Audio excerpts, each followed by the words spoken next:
Hola, ¿qué tal? Bienvenidos y bienvenidas a un episodio más de nuestro podcast en El Financiero.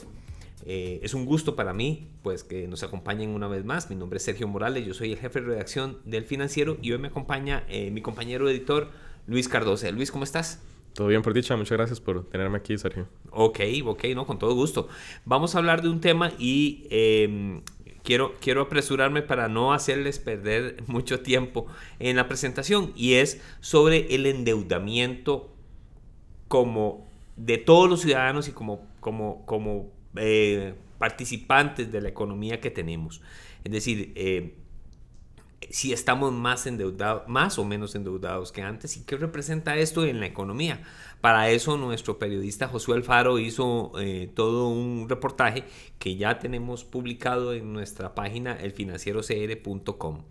Y bueno, aborda este tema del endeudamiento en personas, familias y hasta empresas. Luis, primero, tal vez una introducción. ¿De qué se trata este reportaje que publicamos? Claro, tal vez podemos empezar desde su nacimiento. O sea, lo que queremos explicar básicamente es, estamos más endeudados que antes y bueno, ¿qué significa eso, verdad? Si lo vemos como por números, evidentemente vamos a estar más endeudados que antes porque, bueno, los precios van subiendo, ¿verdad? Y en consecuencia también los montos de los préstamos. Entonces nos pusimos más bien la meta de analizarlo a través del endeudamiento como porcentaje de la economía total, básicamente el Producto Interno Bruto, ¿verdad? Si lo vemos a través de eso, sí podemos decir que estamos en uno de los puntos más altos de endeudamiento y que ha venido creciendo mucho en los últimos 30 años. Aquí uno de los datos, por ejemplo, si no me equivoco, es desde 1997, el total del crédito al sector privado pesaba más o menos un 14,7% del PIB. Para el 2024-2025, ese número creció a casi un 60%, un 50%. Básicamente, desde el 2017 a la fecha, han rondado entre el 50 y el 60%. Es decir, es un crecimiento bastante importante. Que es relativamente normal, ¿verdad? Porque si recordamos la transformación que ha tenido Costa Rica en los últimos 30 años, pues ahí está incluido los cambios en la regulación, la apertura, digamos, de cuentas bancarias a cuentas corrientes en bancos privados, por ejemplo, ¿verdad? Que eso son regulaciones que vienen un poquito de antes. Quizás sí me puede explicar, Luis, por qué es importante o bueno, esta relación de endeudamiento a PIB, ¿verdad? Tal vez podemos intuirla, pero tal vez si nos puedes explicar un poquito a qué viene esto, por qué hacer esta relación. Claro, básicamente, bueno, es una forma de anclarlo, digamos, a un indicador, ¿verdad? Eso lo hace más sencillo que decir que en 1997 eran 3,8 billones y ahora son 10 billones, ¿verdad? ¿Qué nos dice eso, verdad? Entonces, eso ya si más bien lo anclamos al PIB, nos dice, bueno, ¿cuánto crece en relación a la economía? ¿Verdad? También hay una cosa interesante y es que el crédito a veces se puede ver como algo malo porque a la gente le puede dar miedo, ¿verdad? O lo puede asfixiar, pero al final de cuentas es un motor también de producción, ¿verdad? Claro. Entonces, a través de hecho, el crecimiento del PIB en buena parte también se explica por el crecimiento en el crédito. Y creo que también va a... Bueno, es una forma de depurarlo y de darlo en una dimensión adecuada, porque el país que tenemos hoy no es el mismo país que teníamos hace 10 o 20 años. Entonces, claro, esa es la forma de verlo en proporción a las condiciones que tenemos actualmente. No es lo mismo lo que pagamos hoy por un crédito que lo que pagábamos hace 10 años, igual si esta persona cambió de trabajos y demás. Ok, bueno, entonces vamos a ver, el crecimiento se dio en años anteriores y ahora está más entre 50 y 60%. ¿Es esto un periodo de estabilización o qué es lo que sucede actualmente y por qué no sigue creciendo? ¿Por qué se quedó entre 50 y 60? Claro, aquí, bueno, más que respuestas concretas, hay hipótesis, ¿verdad? Una de las hipótesis que creo que tiene un gran sustento es que, bueno, también coincide ese estancamiento con un momento de incertidumbre, ¿verdad? Recordemos que el país, a partir del 2016, 17, 18, empieza a profundizar su crisis fiscal, ¿verdad? Lo cual genera ciertas distorsiones a la hora de tomar decisiones económicas. Los agentes económicos, pues, si no tienen muy claro cómo va a ser el futuro, es natural que posterguen o cancelen, ¿verdad? Inversiones. Y luego viene la reforma fiscal, precisamente. Luego viene la reforma, ¿verdad? Que es un periodo que hay un leve optimismo, digamos, porque, bueno, ya tratamos de salir. Pero bueno, todavía no está del todo claro cómo nos va a impactar esta reforma. Y luego se viene la pandemia, sí. ¿Verdad? Ajá. Entonces se viene esta seguidilla de nubarrones que vienen un poquito a explicar por qué tal vez la gente, y los mismos agentes económicos, aquí hablamos de gente, pero en gente incluyamos empresas grandes, ¿verdad? Sí. Pueden postergar sus decisiones de inversión. Ah, ok. Ahora, ¿qué incluye, solo para un asunto, qué incluye toda esta masa de saldo de préstamos? Sí, este indicador en específico es el crédito al sector privado no financiero. Es decir, a todas las personas y empresas del sector privado que no hacen intermediación financiera, que no están en el sector financiero. Básicamente, aquí no está incluido un préstamo de un banco a otro banco, por ejemplo. Claro. Y tampoco están incluidos préstamos a una institución pública, por ejemplo. Ah, ok. O sea, básicamente, un préstamo de una familia de una casa o una empresa para comprar tal vez una maquinaria, exacto, lo que sea. Ok. Ahora, Luis, hay otra cosa. Bueno, ya hablamos como de esa proporción de la economía, pero me intriga otro factor. Decir que sin que nuestro saldo de créditos es el 50 o el 60% de la economía o del PIB, en este caso, eso es mucho o poco.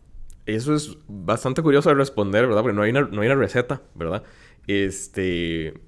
Por ejemplo, Bernardo Alfaro, que fue superintendente de entidades financieras, menciona que para un país, digamos, en desarrollo, de una economía abierta, que todavía no ha alcanzado su techo, es un porcentaje relativamente normal.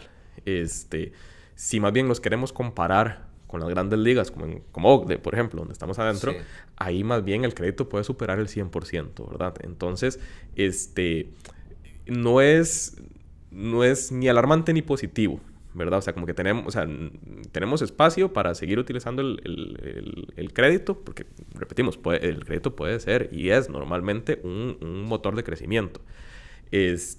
Pero estamos en un nivel relativamente normal para las limitaciones que aún acarreamos como país. Claro.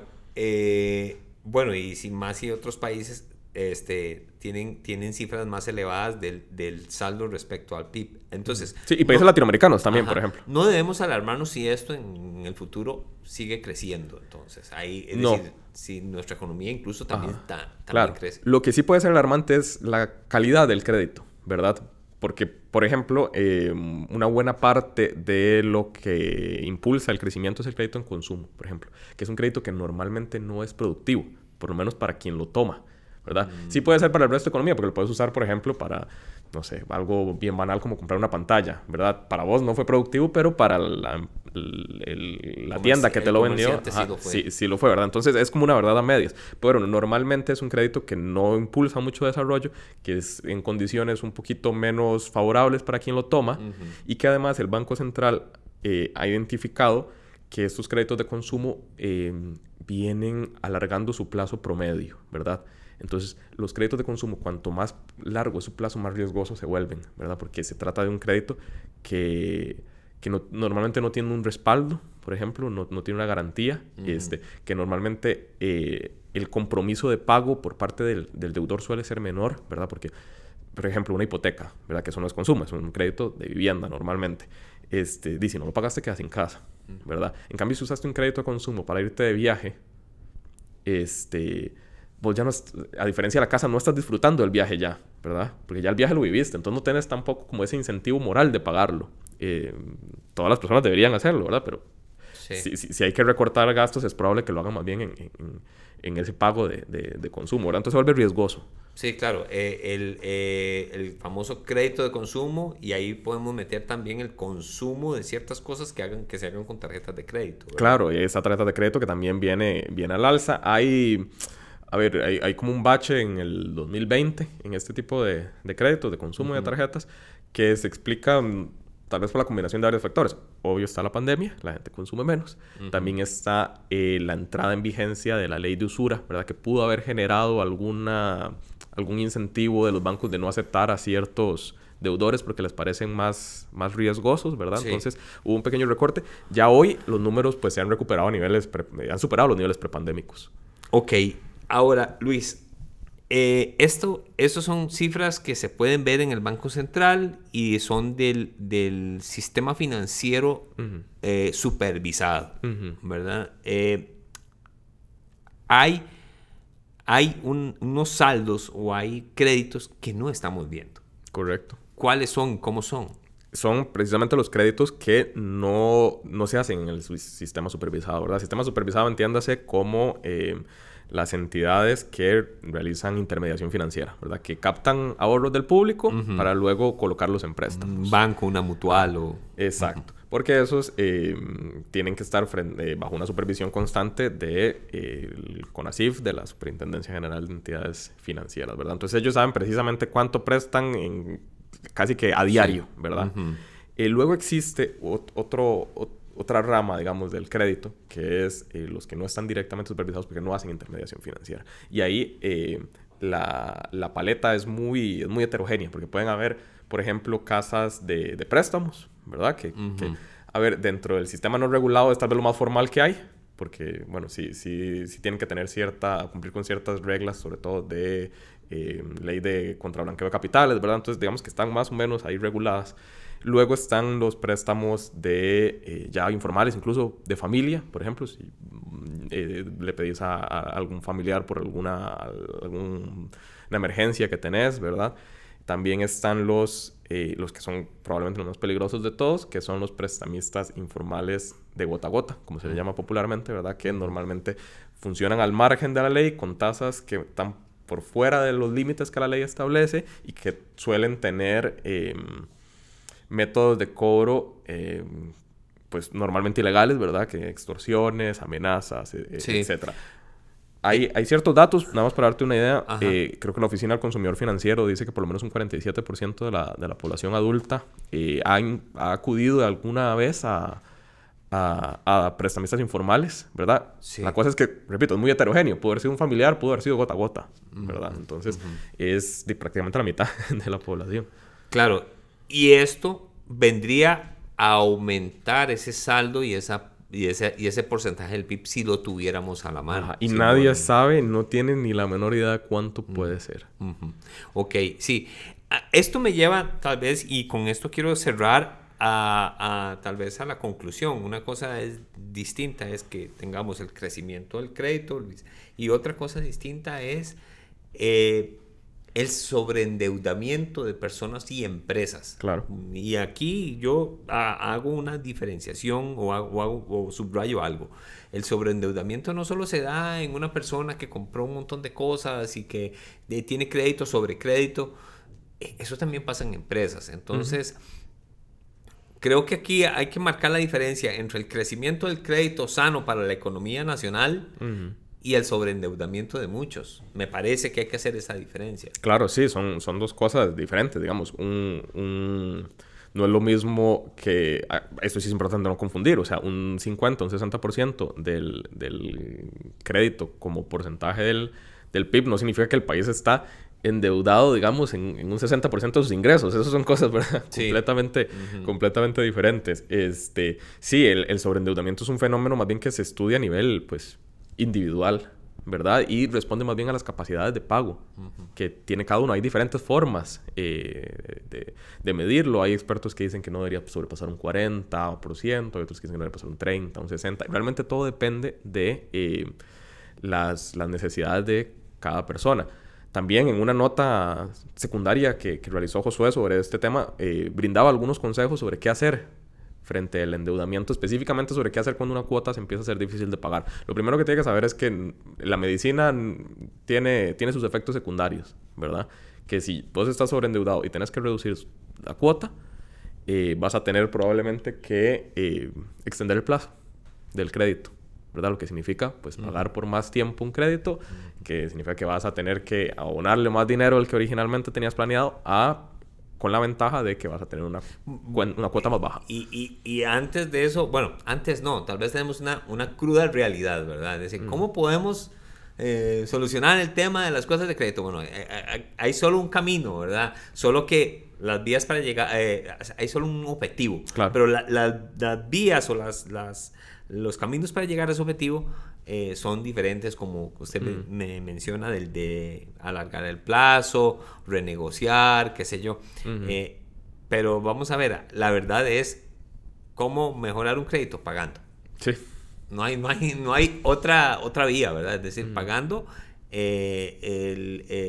o haciendo algo respecto a eso, ¿verdad? Pero en el camino puede haber otras soluciones que ayuden a las personas.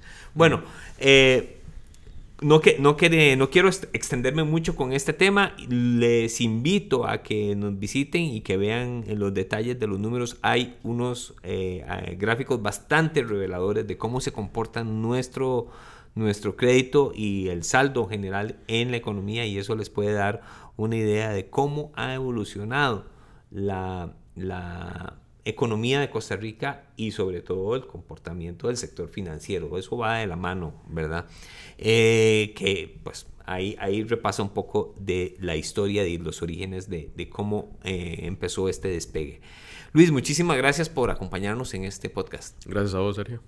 Bueno, y a ustedes, pues invitarles para que nos veamos en un próximo episodio. Y pues ya saben, háganos llegar, hay varias direcciones de correo en nuestros sitios, en las notas están las direcciones de correo de los periodistas.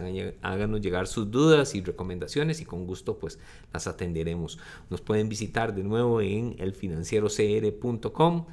Un gusto que nos hayan visto y nos hayan escuchado.